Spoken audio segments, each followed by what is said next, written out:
Good morning, everyone. Say, what is the difference between success and failure? Failure makes excuses. Success makes plans. There are two words that are often interchanged as being synonymous, but they're quite different, and that is the word urgent and important. Sometimes instead of doing what's important, we do what's urgent. But we're so busy doing what's urgent that we don't get around to doing what's really important. This week's Parsha, we have the story of a group of Jews who came to Moshe Rabbeinu with a complaint.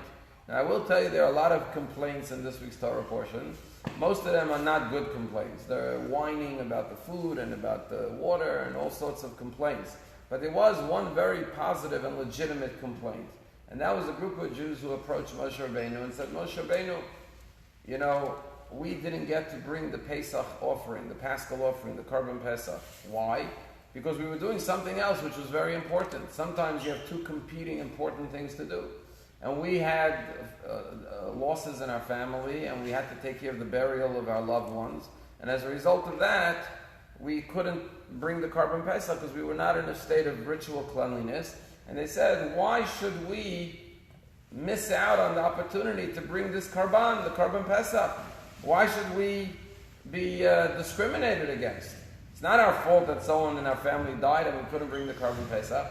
Now these Jews had a good excuse. They could have said, we're exempt. And they were exempt because they were not tahor, they were not clean to bring the Korban Pesach. But they weren't looking for excuses. They were looking for ways to perform the mitzvah. You know, many times people look for the path of least resistance. That's why they procrastinate, because they want to take the easiest path. Here they weren't choosing the easiest path, which was to say, we have an alibi, we don't have to bring the Korban Pesach. They said, we want to bring it. Even though it takes effort, we want to have the mitzvah of Korban Pesach.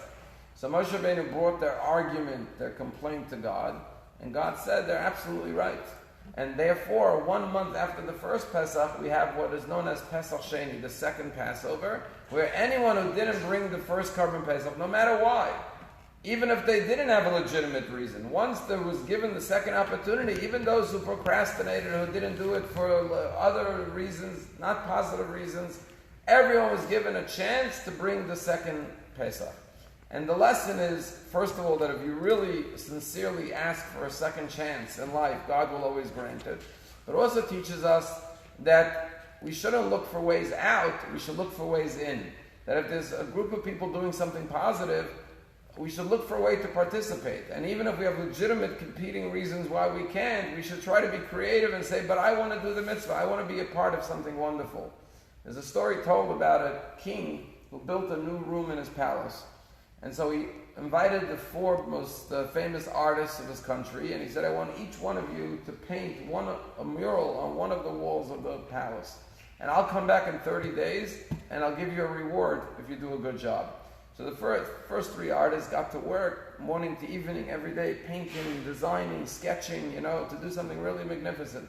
The fourth guy didn't show up one day, didn't show up 2 days, he showed up for an hour, he bought some paint, he didn't do anything.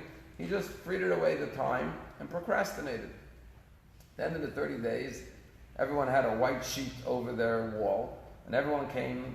The king was going to come inspect and reward the people. So he comes to the first wall, he pulls off the curtain, beautiful landscape, gorgeous masterpiece.